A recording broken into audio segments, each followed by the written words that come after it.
નમસ્કાર દર્શક મિત્રો, હું છું બાબા સૈદ. વિજાપુરની ખબરમાં આપનું સ્વાગત છે. ખણુસાની દીકરી નિકિતાનો અકારે અંત, વિજાપુરમાં શોકનું મોજું.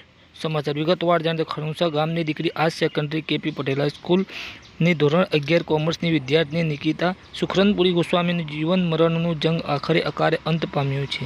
2 જુલાઈ 2025ના રોજ વિજાપુર મહેસાણા હાઈવે પર ખણુસા નજીક વળાંક પર વિજાપુર સુરત એસટી બસ સાથે થયેલા ગંભીર અકસ્માતમાં નિકિતા ગંભીર રીતે ઇજાગ્રસ્ત થઈ હતી. સાયકલ પર સ્કૂલેથી ઘરે જતી આ યુવાન દીકરી જિંદગી એક ક્ષણમાં ઉથલપાથલ થઈ ગઈ. વિજાપુર જનરલ હોસ્પિટલથી હિંમતનગર અને ત્યાંથી મહેસાણા સુધીની સારવારની લગનથી ચાલેલી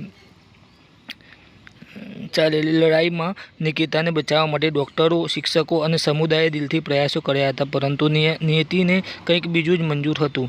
મહેસાણા ખાતે ચાલી રહેલી સારવાર દરમિયાન નિકિતા કોમામાં જતી રહી હતી. તેનું બ્લડ પ્રેશર અચાનક વધી ગયું અને આજે સવારે 5:30 વાગ્યાની આસપાસના સમયે આ નાનકડી દીકરીએ આ દુનિયાને અલવિદા કહી દીધું.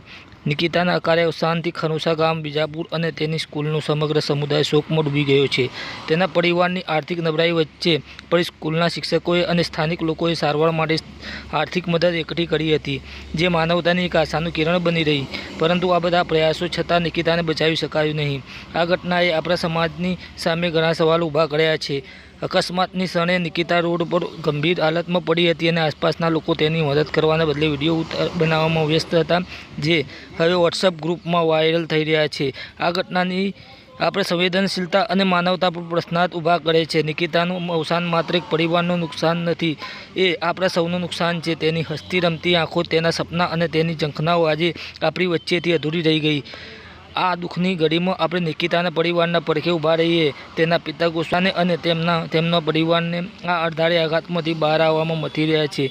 આપણે તેમના માટે પ્રાર્થના કરીએ, તેમની હિંમત બનીએ અને આવી ઘટનાઓ ફરી ન બને તે માટે સમાજ તરીકે એકજૂટ થઈ ખણુસા હાઈવે પર વારંવાર બનતા અકસ્માતોને રોકવા માટે સ્પીડ બ્રેકર, ટ્રાફિક સિગ્નલ અને રોડ સેફ્ટીના નિયમોની તાતી જરૂરિયાત છે. પરંતુ તેનાથી પણ મોટી જરૂરિયાત છે આપણા હૃદયમાં દયા, કરુણા અને માનવતા જગાવવાની. નિકિતા આજે આપણી વચ્ચે નથી, પરંતુ તેનો અવસાન આપણને એક સંદેશ આપી ગયો છે: જીવન અમૂલ્ય છે અને આપણી નાની સહાય, એક નાનું પગલું કોઈનો જીવ બચાવી શકે છે. આ દીકરીની યાદમાં આવો આપણે એક એવો સમાજ બનાવવાનો સંકલ્પ લઈએ જ્યાં દીકરીઓ સુરક્ષિત હોય, જ્યાં માનવતા જીવંત હોય અને જ્યાં એક જીવન બચાવવું એ સૌથી મોટી જવાબદારી હોય. નિકિતાને શ્રદ્ધાંજલિ આપતા આપણે તેના પરિવારને હૂંફ અને હિંમત આપીએ.